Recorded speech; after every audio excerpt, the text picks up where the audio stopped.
မနေ့ကတော့ကျွန်တော်တို့ KNU KNL နဲ့ PDF အမိခံ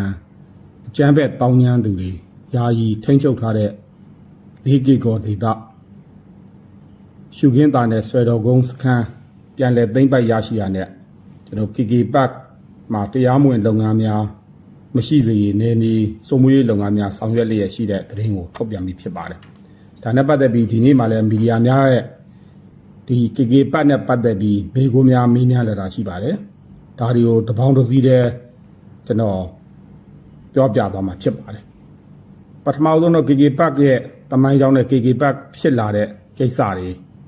ပြောပြလိုက်ရင်အားလုံးရှင်းလင်းသွားမှာဖြစ်ပါတယ်။ KK Park ဆိုတာတော့မြဝတီမြို့တောင်ဘက်မဲထော်တလေးကြီးရွာအနီးထိုင်းမြန်မာနယ်စပ်တောင်ရင်မြစ်ကမ်းဘေးမှာရှိပြီး KNU တပ်မဟာ6ရဲ့လှုပ်ရှားနယ်မြေမှာရှိတာဖြစ်ပါတယ်။ BGF ကရွှေကုတ်ကုံမြို့သေးစီမံကိန်းဆိုတော့မြဝတီမြို့ရဲ့ကျွန်တော်တို့မြောက်ဖက်မှာရှိတာပဲဖြစ်ပါတယ်။ KK Park မြို့သေးစီမံကိန်းရဲ့အနောက်ဘက်မှာတော့၄ကီကောမြို့သေးရှိပါတယ်။အဲ့မှာတော့ဒါငញ្ញဲကြိုးပမ်းမှုအထိမ်းအမှတ်ဖြစ်ကရင်ပြည်နယ်အစိုးရအဖွဲ့ဝန်ကြီးချုပ်တဲ့ KNU ရခိုင်ဥက္ကဋ္ဌစောမှုတူစေဖို့တော့ဂျပန်နိုင်ငံနီပွန်ဖောင်ဒေးရှင်းရဲ့အကူအညီနဲ့2015ခုနှစ်ကတည်ဆောက်ခဲ့တာဖြစ်ပါတယ်။ဒီနောက်ပိုင်းမှာ KNU များဝင်ရောက်သိမ်းပိုက်ပြီးနေကန်တွေကိုနှင်ထုတ်ပြီး KNU PDF အဖွဲ့တွေနဲ့သူတို့အဖွဲ့အထောက်အကူပြုအဖွဲ့တွေပဲနေနေတာဖြစ်ပါတယ်။ KK Park စီမံကိန်းကိုလှုပ်ဆောင်ဖို့အတွက် KNU ရဲ့မူလက်ဤအလင်းဆိုတဲ့ကုမ္ပဏီနဲ့ထိုင်းနိုင်ငံမှာရှိတဲ့ကုမ္ပဏီတစ်ခုတို့ကနဦးလုပ်ွက်အတွက်လုပ်ငန်းမြေငှားရမ်းကသဘောတူညီမှုကို2020ခုနှစ်ဖေဖော်ဝါရီ18ရက်နေ့မှာစာချုပ်ချုပ်ဆိုခဲ့တာဖြစ်ပါတယ်။အဲ့သဘောတူစာချုပ်ရဲ့မြေငှားပေးသူတိသက်တွေများမှာမူလီအလင်းဘက်ကလက်ရှိ KNU ဥက္ကဋ္ဌရိုးစောကော်ထူဝင်းက KNU ဗန္ဒာရေးကော်မတီဘိုးအနေနဲ့လက်မှတ်ရေးထိုးထားပြီးရခိုင် KNU ကာကွယ်ရေးဌာန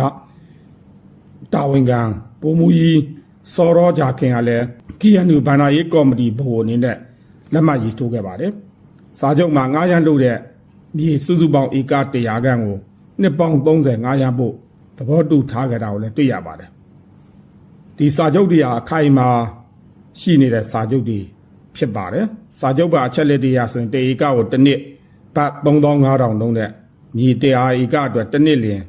ဘတ်3သန်းခွဲဖြစ်ပြီး6လတစ်စိမ်ပေးချေပါမယ်လို့ကတိပြုထားတာဖြစ်ပါတယ်။ဒါပြင်ဧက30အတွက်လုံခြုံရေးစောင့်ရှောက်ခအဖြစ် KNU အတွက်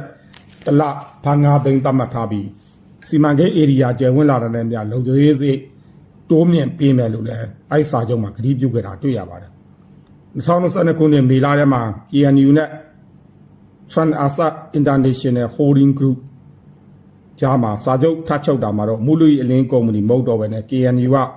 ဗိုလ်မှူးချုပ်အဆင့်ရှိတဲ့စောနေမီလွင်ဦးစီးတဲ့ Truster ကုမ္ပဏီနဲ့စာချုပ်ပြောင်းတဲ့ချုပ်ဆိုခဲ့တာတွေ့ရတယ်။ပြည်ပယင်းနှီးမြုပ်နှံသူတွေမှာတော့ဒါရခိုင်ကုမ္ပဏီတစ်ခုနဲ့ကမ္ဘောဒီးယားနိုင်ငံတီဟာနုဘေးစီဝါရေးအသင်းတို့ပူးပေါင်းပါဝင်တာကိုလည်းဖော်ထုတ်သိရှိရပါတယ်။ဒီတီဟာနုဘေးဆိုတဲ့ကမ္ဘောဒီးယားနိုင်ငံကကာစီနိုမြို့တော်ဖြစ်ပါတယ်။ကမ္ဘောဒီးယားဝန်ကြီးချုပ်ဝန်ဆန်ကအွန်လိုင်းလောင်းကစားလုပ်ငန်းတွေအရေးယူတော့မယ်ဆိုပြီး2019ခုနှစ်ဩဂုတ်လ17ရက်နေ့မှာကြော်ညာလိုက်တဲ့နောက်ပိုင်းမှာဒီအွန်လိုင်းလောင်းကစားလုပ်ငန်းတွေဟာမြန်မာနဲ့ဖိလစ်ပိုင်ဘက်ကိုပြောင်းရွှေ့လာတယ်လို့လည်း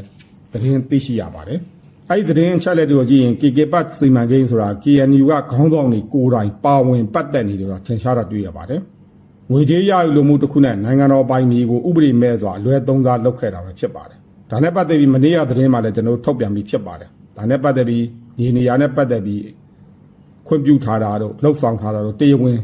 တစ်ခုမှမရှိကြောင်းတွေ့ရပါတယ်။နောက်ပြီးတော့အဲ့မြေပေါ်မှာလှုပ်ဆောင်နေတဲ့လောင်စားလုပ်ငန်းတွေကိုလည်းအခကြေးငွေယူပြီးကြီးစား